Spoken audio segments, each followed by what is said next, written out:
Hello friends, welcome back. Today's discussion is about my encounters in Colorado with extraterrestrials and other spirit beings. There are many, but I'm just picking a small handful. And so I'd like to start with, for a short time, for the early winter months of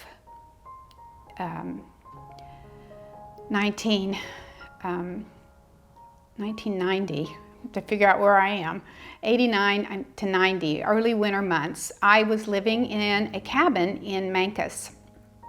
I had friends there who had a ranch down the street from me, and there was a cabin available. And by the summertime, I had moved to Aspen, but when I had moved to Mancos, this was a very interesting experience, because the first experience I had was an out-of-body experience, an astral experience, where an Indian showed up. And I have no connection to Indians that I'm aware of, but an Indian showed up, an Indian elder, and took me to a tribal meeting place, a circle of other elders, and invited me to sit in with their gathering, the gathering of tribes, or the gathering of elders. And it was just a large circle with fire in the middle. And we didn't pass a pipe. They had a cup of some kind of brew that was passed around. And I was welcomed in and invited to become familiar with who they were. And I was told that it was a council like the Anasazi, the Hopi, the Navajo, the Ute, the Zuni, other tribes that were indigenous to the Pueblo southwestern region, which was thousands and thousands of miles. These elders live in a reality, slightly more of an astral, earth-attached reality. And they are the guardians of the West, pretty much. And they are working with extraterrestrial groups, the Greys, and the Nordics, or the Pleiadians, a blonde-haired group. There may be others that they work with, but these extraterrestrials acknowledge their guardianship, and they were sort of introducing themselves to me as, here, we are the guardians of this area that you have come to live in, and we're just letting you know, and sort of introducing ourselves. And so that was sort of a beginning of my experience with Indians. All throughout my stay in Colorado, which I moved from there to Aspen, and then from Aspen to Boulder, I had physical interaction with Indian groups, sweat lodges, and all kinds of interesting encounters. So that was definitely a new experience for me in Colorado. So while I was still living in this cabin, I had a visitation. One night I was sleeping and restfully, and I woke up because I felt a presence or something in the atmosphere. And when I woke up and I looked, standing in my bedroom were two Venusians and an android. And I have written about this experience in my book. And there are other experiences in that book that I wrote, but I won't talk about those since they're in the book. But I am going to talk about this one.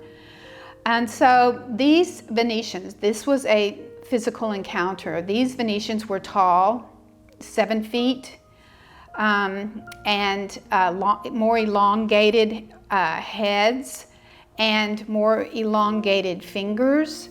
And they wore a garment that had like a belt on it.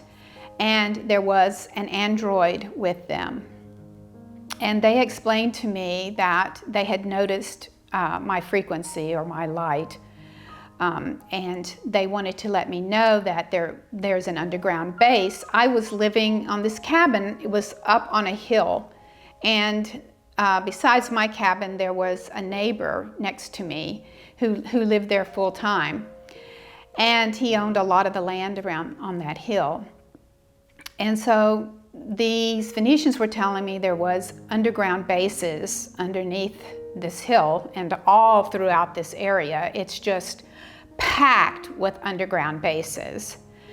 But they had one there, and they would be turning on some equipment that would create a vibration, both a physical vibration and sort of a multidimensional vibration that they felt would interfere with my frequencies. So they asked permission if they could put this little device in my neck, which created like a shielding effect, and they promised to remove it a few days later. So I said yes, and they did. One of them walked around and put his hand on the back of my neck, and it was painless. I didn't feel anything, and they left, or sort of phased out. They didn't like beam out, they just sort of phased out. So then a few days later, they returned and removed the device. But in the meantime, that following morning, I happened to be outside up and down the road of our hill, and my neighbor was out there, and he said, "Wow, my dogs were barking all night long." He said, "Did you feel the mountain? Did you feel the mountain, the hill? It was vibrating." He said there was some weird construction going on somewhere because the whole hill was vibrating, and my dogs were barking, and I don't know what it was. What do you think? Did you feel that? And I just kind of said, "Oh, that's interesting." I didn't quite say too much about it. I said, that was very interesting.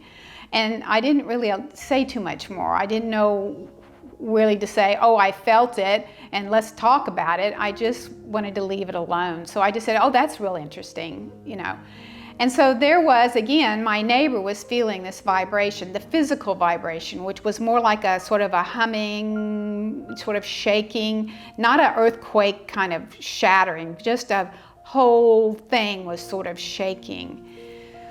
And so that was my Venetian experience.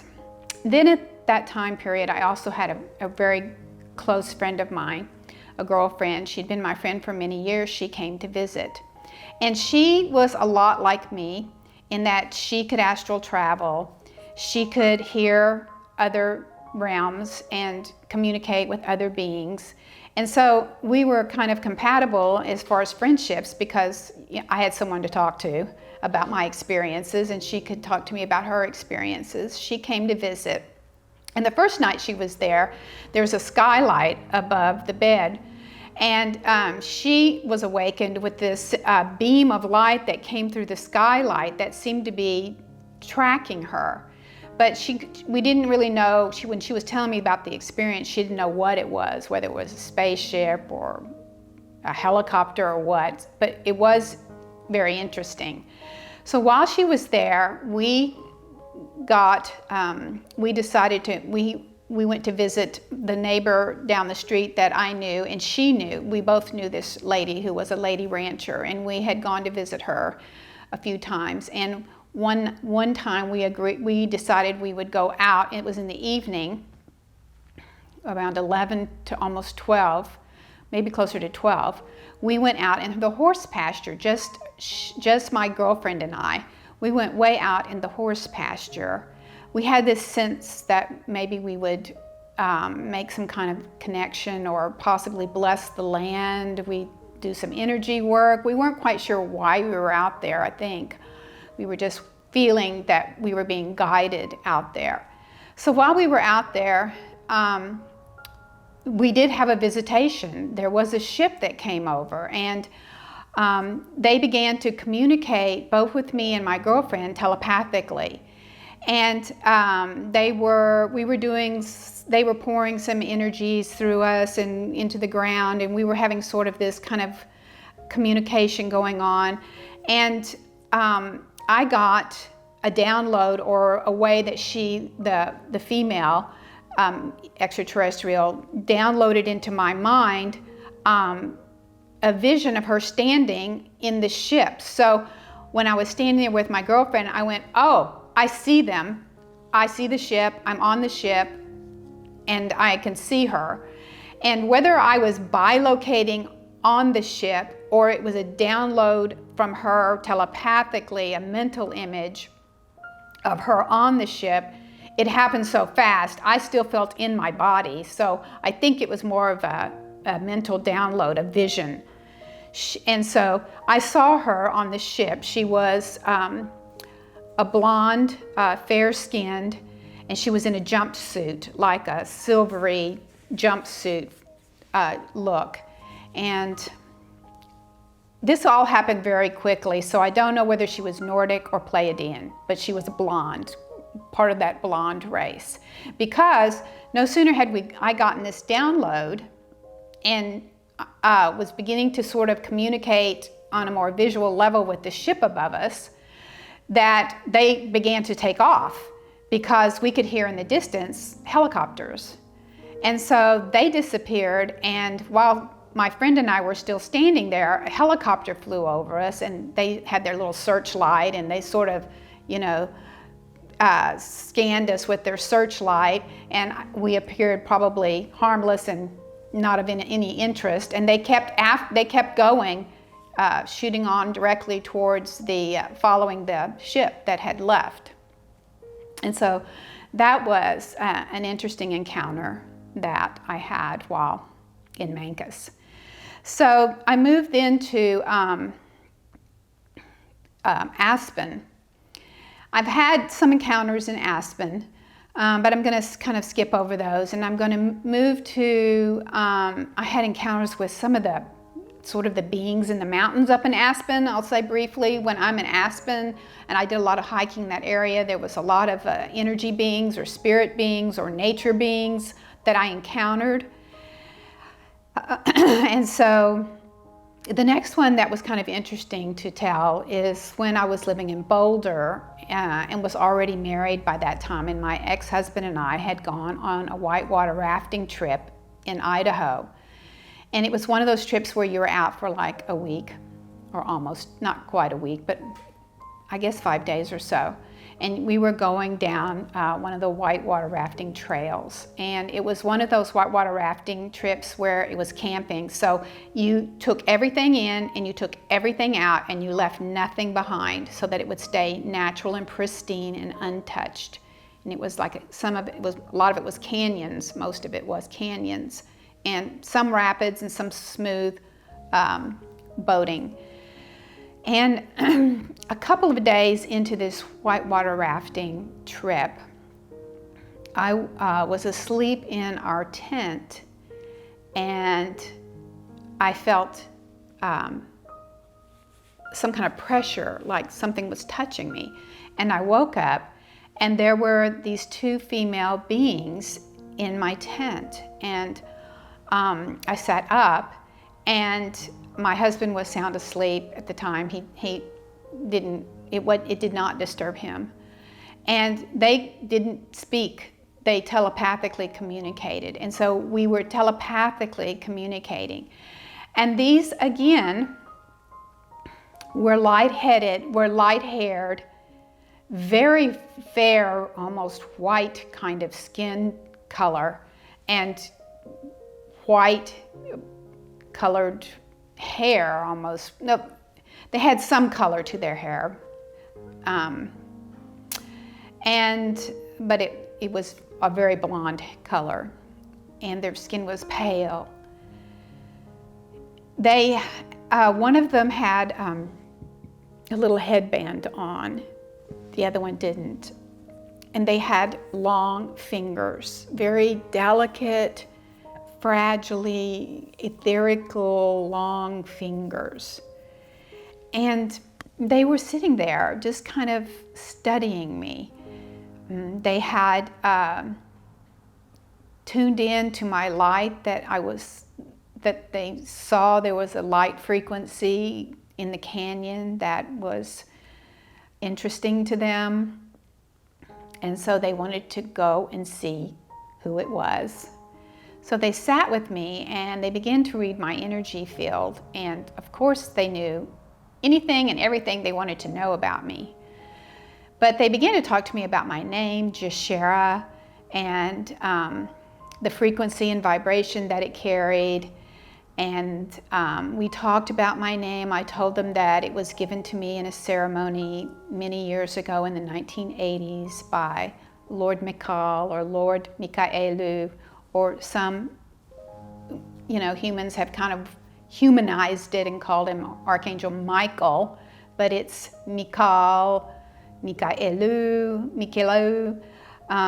He's a great paradise son or paradise being. He had given me my name.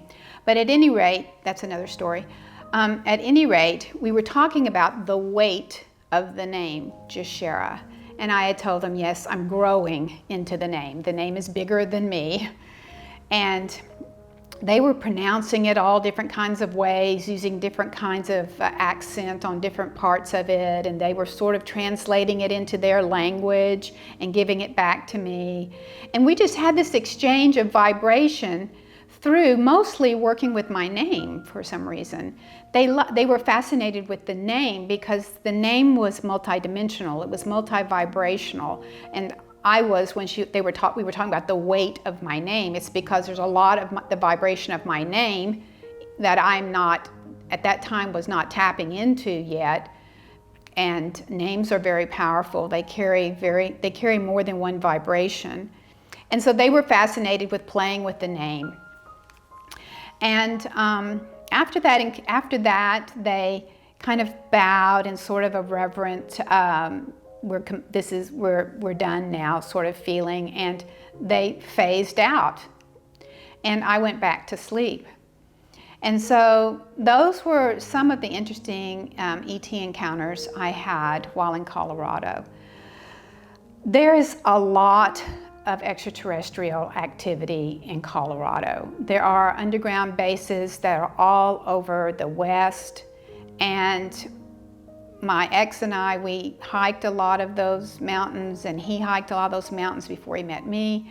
And there's just a lot of spirit energy there, like the Indian energy, and there's a lot of extraterrestrials there. It was just a very fascinating introduction for me into the world of extraterrestrials. Before that, I had had only a few encounters with extraterrestrials. The other encounters I had, I was calling them at the time either angels, ascended masters, or spirit beings. But I knew for sure that I had an encounter in Missouri, in the woods, in a cabin outside of, in Missouri, in a cabin in the wooded area. I was with a friend, and he had no knowledge of this. He had an encounter with Greys, and I was witnessing it. And that, I believe, might be in my book. Yes, that's in the book. That was an ET, that was a Grey encounter. And I had a Grey and Nordic encounter in Hawaii with the same girlfriend who came to visit me in Colorado. When she and I were in Hawaii together, there was a lot of Grey activity down there. There were these tall blondes again, which we were thinking were Pleiadians or Nordics. We didn't have a name for them. They're just blonde, sort of fair-skinned. So only those couple of encounters until I got to Colorado, which became a large amount of encounters at that point.